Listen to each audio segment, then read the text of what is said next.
Dragon Warrior. Although made in 1986 by Enix, Dragon Quest didn't get a North American release until 1989 in August, to much fanfare for the North American markets.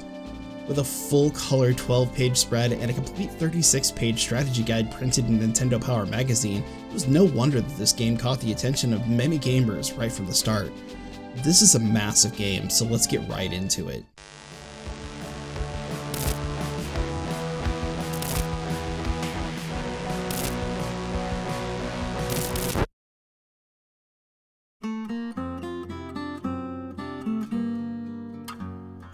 Dragon Warrior was a huge release in North America. The July/August 1989 issue of Nintendo Power magazine had a full 12-page spread to talk about this game and show off its features. As a child of the 80s, I can tell you one simple truth. This was basically a 12-page advertisement to sell this game, and it worked. This was followed only 2 months later by a nice 36-page guide to help you all the way through the game.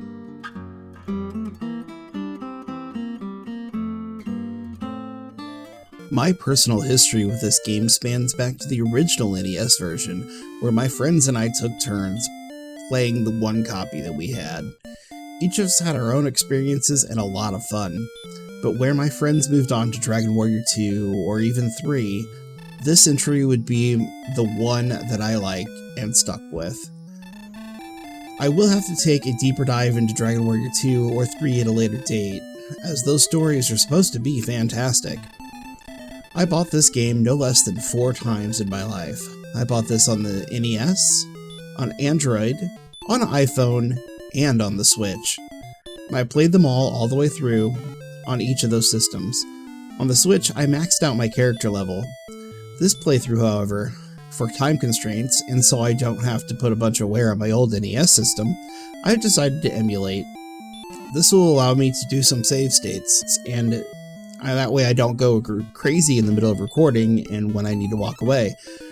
There are many differences between the original game and the remakes on other systems, but this one is the most difficult.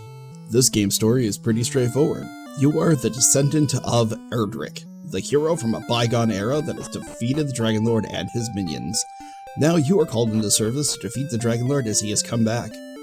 Also, the king would really like you to save his princess, who has been kidnapped and hidden away in a secret place. So there is your quest. Simple, right?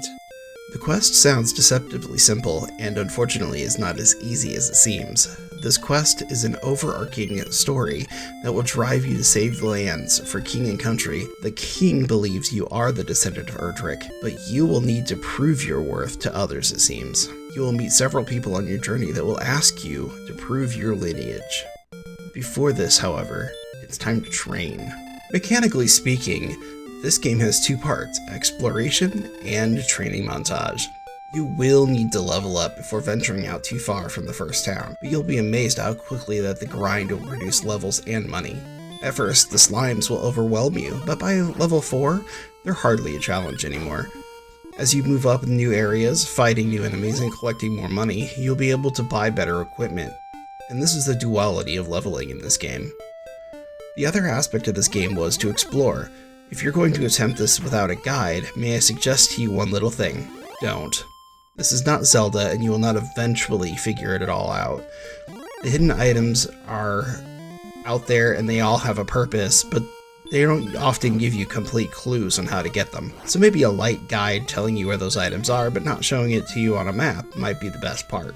Even the first time I played this game, I had friends and guides to show me where to go. We are all able to collaborate on what we found and talk about areas we found. Anyway, I will leave you with this. For you to gain the ability to get to the Dragon Lord's castle, you will need to gain access to a couple of artifacts.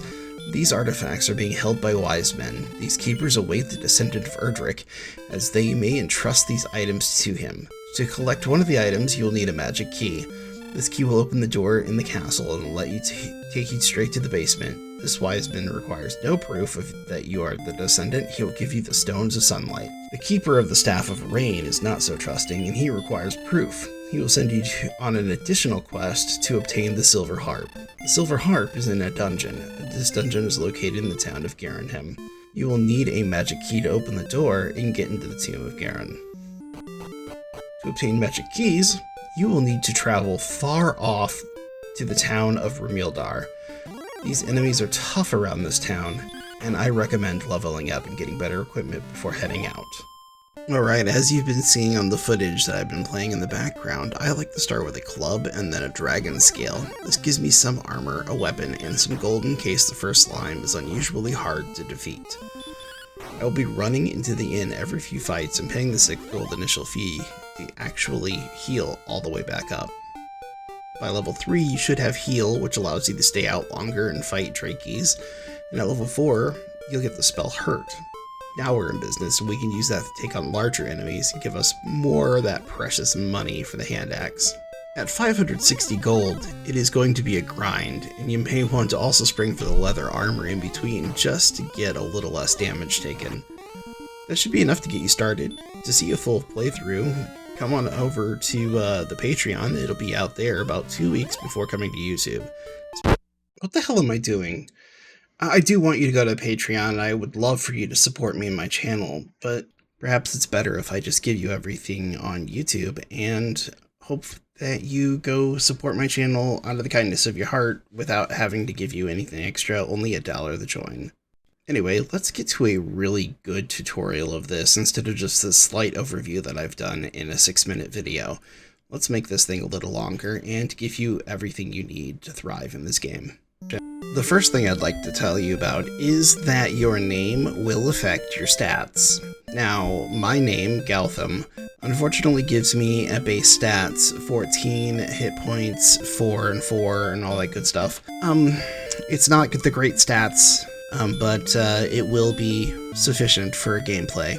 The gameplay doesn't vary that much with the stats, but you can get, like, if you make Mr. Magic, you'll get a little more magic power at the beginning. If you are, like, super strong guy or something like that, you know, they do take into account the some of the names that you're putting in there, and you can get stronger attacks and or magic right at the beginning of the game. So right after you talk to King here, go ahead and collect all 3 treasure chests. One of them contains a magic key to let you out of the door, and the rest are provisions for your run here. You're going to start with 120 gold, and you're going to have to head over to the first town to be able to buy some weapons and armor. At that point, I usually buy the club and the dragon scale. The club is a mediocre weapon, but it's going to get the job done against the slimes, and the dragon scale does give you a much needed boost by 1 defense. I don't usually like to buy the clothes, because the clothes I'm going to throw away, but the dragon scale is always going to give you that +1 defense, and it's a good start. And the next thing I would buy is probably the leather armor at that point. But first, let's go out and show you what it's like to start doing the leveling cycle. So basically with my leveling cycle, I like to come out and I'll kill slimes for a little bit, and we'll just give you a show here. Kill the slimes a few times, and then whenever they get me lower to the, close to death on HP, or whenever I feel like I'm a little bit more threatened, I'll go back to town real quick and pay the 6 gold that I should have collected already from the slimes, and get back to full health so I can go back out and do it again. And I will do this till about level 3. At level 3 you get heal, and it's time to open up a little bit and go fight the Drakeys, the blue Drakeys, and maybe a ghost here and there, something like that. Just venture out a little further. You're going to get mostly slime still, but the Drakey is still going to be there where you could fight it and kill it, or Draki. I think it's a combination of dragon and key, which means dragon bat, I guess. Anyway, the whole point is to get to level 4, and then we're going to get some stronger enemies. So you see, we're going to get into this bottom area right here at level 4, because we have Hurt now. And Hurt is going to be the #1 spell we're going to use down here, because these guys, we really don't have any business too much fighting them with a club in our hand, but we're going to get away with it. They're going to give us a lot more money so that we can grind for that hand axe and for that leather armor. And I think it's going to be a really good addition to our money situation. Gonna find that I come to this spot often to go ahead and get money early game so that I can really get pumped up and get out to the other areas. There are some other items that we need in other areas, but we can't really leave this area until we're strong enough. Right, so I've made it all the way to level 6, and I've finally ground enough money for that hand axe, so I'm going to go to Galthim. That is the next town on the list. It is in the upper left corner of the map, and so we're just going to walk up there and we're going to go get the axe, and that will give us an attack that we no longer have to use hurt to destroy those enemies. We can actually use the full attack instead. So I just wanted to leave this part in real quick and show you that sometimes the NPCs can be really annoying and get in your way, and you're just kind of stuck there. I talked to him because I wanted to see the name Garen, and just for this video, and because this is Galthim, and you'll come back here later. But yeah, here's where you pick up the hand axe, and then it's a little more expensive. The inn here, I believe it's 24, but yeah, it's definitely not a place you want to stay if you're going to be leveling. You're still wanting to level down in that little corner that I showed you at level 4.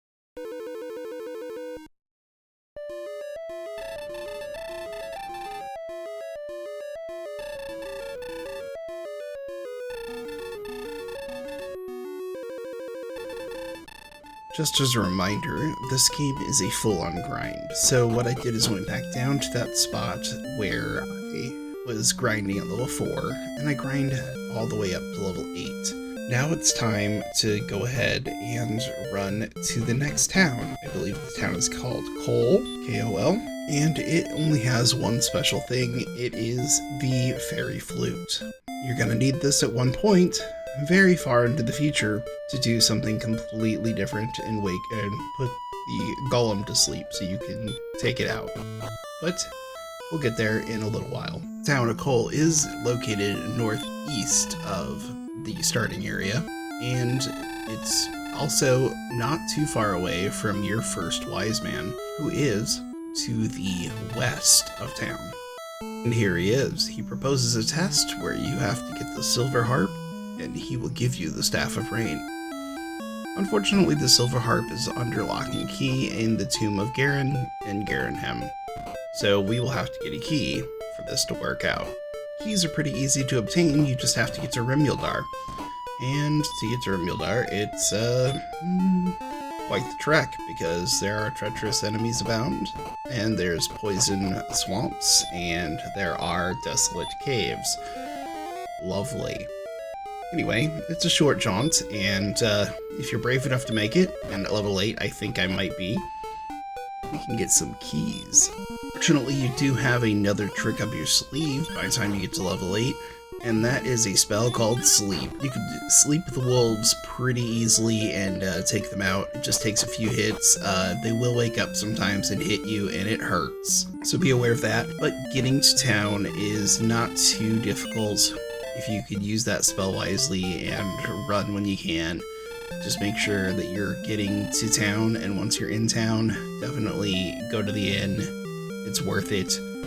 You can stay right outside of town and go ahead and grind a few more levels and a lot more money at that point. You can tell from the cavern, just go south and go down and around the mountains, and then you can come back up and go across the little land bridge, and boom, you're there. You can see on the footage there, I was really interested in that broadsword. That is going to be a healthy upgrade for me, and it's going to allow me to continue grinding here probably somewhere between 12 and 15, actually. I'm gonna be on this bridge at first, but then I'll go south a little bit as well, because goldmen appear in the south, and they give you lots of money. So it's gonna take a little while here, but I'm going to definitely grind for a little while and get my money up and get that broadsword. And I'm also gonna get enough money that I can spend later to get a flame sword on the other side of the world. But more on that as soon as we get there. Now, do you happen to remember way back when we were on level 4 and we were walking back and forth, and there's a cave curiously on the other side of the mountains? This cave is totally optional, but it will give you something called the Fighter's Ring. Now that I'm level 11, I have a broadsword and I have some pretty good gear going. I'm gonna go get this optional Fighter's Ring. It's a beautiful thing. It's inside that cave and it's all the way over on the other side of the world. So we're gonna go after it. I'm gonna get it. And then by the time we get back to Remildar area, we'll be able to also go ahead and get level 12 and start sneaking down below, south of there, and talk to another wise man with another thing to say. So let's just go ahead and take a look at this cave, explore it a little bit, and have a little fun. Creatures in this cave are pretty treacherous, but nothing you can't handle at level 11. And finally, you make your way around in this little twisted maze, you'll find the Fighter's Ring, and then you can get on out and go straight north to Galthim. By level 11, you should already know that you can go ahead and take on this other treacherous place, the Tomb of Galthim. Because I have the extra money to do so, I'm going to go ahead and pick up a large shield before going in, just to give myself a little bit more defense. And you could definitely go through this unlocked door now. Well, it was locked, and so once you go in, there is a secret passage on the wall at the top, about the third block out, and then you just make sure not to walk too far north after you get here, or else you'll walk right out of Galthim. So then you can walk to the right, and you'll find the tombstone right there. You can just go on in, and you'll walk through this wonderful maze-like structure, but fortunately we live in the age of the internet where you can get a map if you need, and run around this place, and get the silver harp. From there, go ahead and leave, and then now you have at least one piece that you can return, so you can get the Staff of Rain. The Stones of Sunlight are a little bit easier to get. So the Tomb of Galthim, it was your first test in all of this. Until then, you were just exploring the world.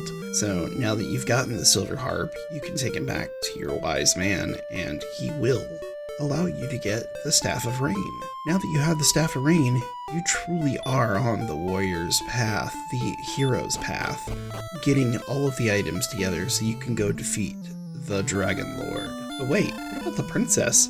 We've been running around for 11 levels and we haven't gotten the princess yet. Well, due in time. There's a green dragon blocking the way from her, and it's going to take some time to build up the strength to be able to take out a dragon. You are the dragon warrior, but right now you're just dragon food.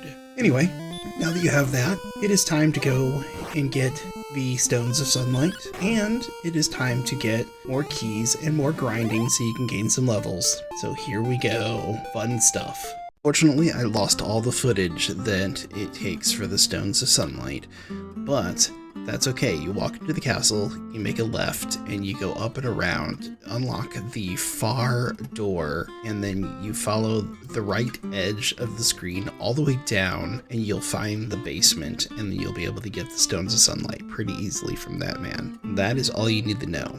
The next journey is to go defeat the Galthim at the next town, and find Erdrick's token, the one thing that can prove that you are indeed a descendant. So basically by this point we use the area where the goldmen were to go ahead and grind to level 15 and make a lot of money. Hopefully this will be enough money to go ahead and buy the best weapons and armor in the game, and that also we can walk around and get Erdrick's token. Here we go.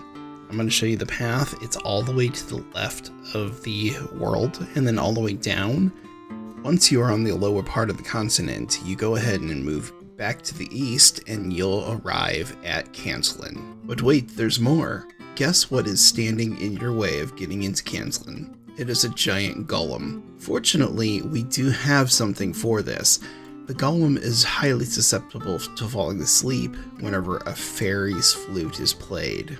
Once we were in Cantlin, we only need to pick up a few items: the fire sword, the magical armor, and the silver shield. This will take us to the end of the game, where we can pick up Erdrick's armor and Erdrick's sword.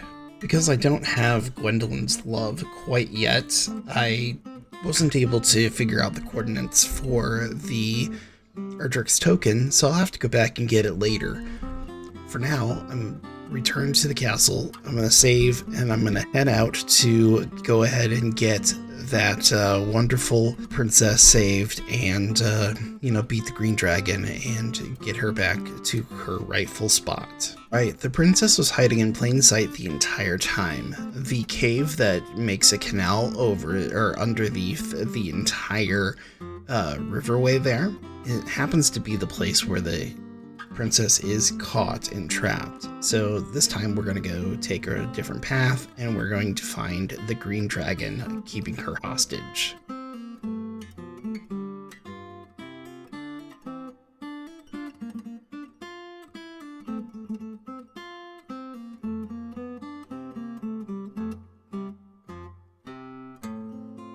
After long last, the princess has been saved, and we are getting her back to the castle. And so everybody is so grateful. She gives me her love, and King her hand, and he is so grateful, and everything's great. But now I still need to get proof that I am Erdrick's descendant, and I have to get over to the other side so I can make this bridge to the Dragon Lord. It's time to search the swamp, and it is a huge search.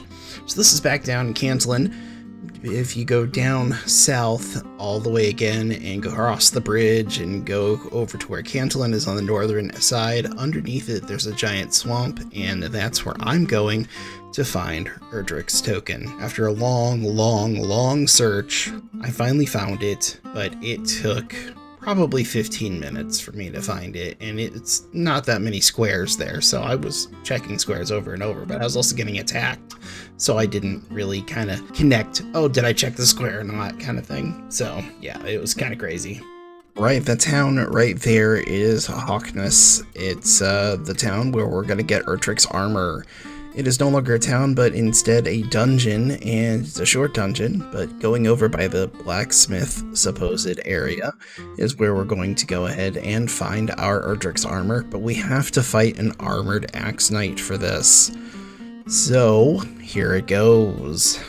I find that there's a lot of fights in here, but I wanted to include this entire area because this is just how hard it is to get good armor around here. It's almost like every step of the way I was having to fight against something, and a wizard is really crazy hard if you don't block their spells, and so yeah, I mean, it still hurts when they hit you for 8 or more, 11, but if you're looking at this, you're just like, okay, man, they hit hard, and it's practically every other step at this point that I'm getting into a fight. And so it just keeps going. Now, I do have a lot of good spells. Stop spell, unfortunately it didn't work there, and so I'm just gonna fight, but he's gonna cast Hurt more, and it's gonna hurt. Yeah, 20 points is a lot. But, you gotta try your darndest to get down X amount of life and try to get the entire through it, because it's just a big maze and big enemies, and the whole thing is crazy. And yeah, and it has a boss at the end, so that's a really neat feature of this one, where this game is a little more free flow than that, but this one actually has like a boss at the end, and you get the loot from the boss. So yeah, it's a beautiful thing.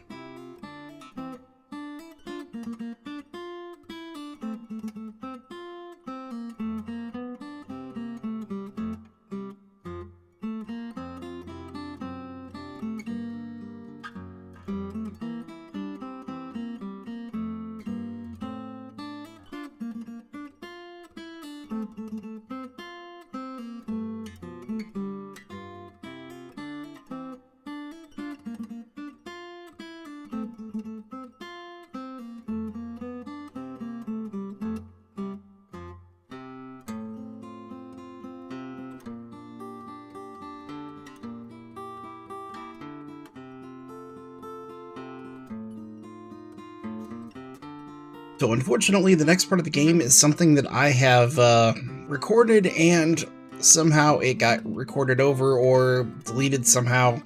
I don't have it right now. The part where I go all the way down with both the Stones of Sunlight and the Staff of Rain, and go down where we're grinding the Goldman for a while. Then you can go in and talk to that guy that kind of kicked me out. Now that you have Erdrick's token, you could talk to him. He could take everything, make the rainbow drops, and then you could take that up to the one spot where you can get on the island now, because it'll make a nice rainbow bridge. You can get across there, and now you can start grinding those enemies till about level 21. You could chance going in and trying to get Erdrick's sword as well, if you wish. You will need that to defeat the Dragon Lord. It's the only thing that can cut through the steel scales of the Dragon Lord. Around level 22, it can be difficult, but you can do it. 22 to 25 is really the recommended level here. But head on into the Dragon Lord's castle. I took out all the fights just so you can see the path going, but I did want to show you all the way there. Now, I had already gotten the Erdrick sword. I didn't show you that part, but Erdrick sword is in this castle in a different spot, and you will have to like Google how to get there, because I did. But this is the path to get you directly to the Dragon Lord. There's no strays from the path or anything like that. It's just straight there so you can face off with him. Now, you will have a fun little choice when you get there. He's going to try to talk you into joining him. Are you the type of person that will join the evil side and take half the world for yourself? Or are you the type of person that wants to rid the evil from the entire place? Well, I have a secret for you. Both endings are legitimate, but only one of them actually gives you an ending. So go ahead and make sure that you go ahead and fight the Dragon Lord, because not fighting the Dragon Lord is kind of a mistake that will end up with the game just soft locking and you can't move or you can't do anything. You just kind of stand there.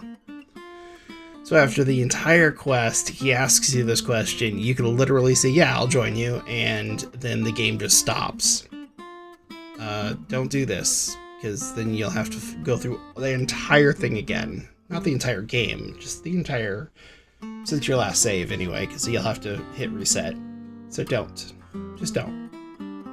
Play the game and tell him, nah, I'm gonna kick your butt instead. And then fight the easiest fight that you've ever fought, followed by the hardest fight you've ever fought. Alright, I'm just gonna let you keep watching, and it'll scroll through the credits and everything will be fun.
Thank you guys for watching. If you like, go ahead and like. If you want to comment on it, just tell me how I could do better. Please give me that feedback, and definitely subscribe to watch all the wonderful content. Head on over to the patreon.com and get a load of some of those exclusive perks for members.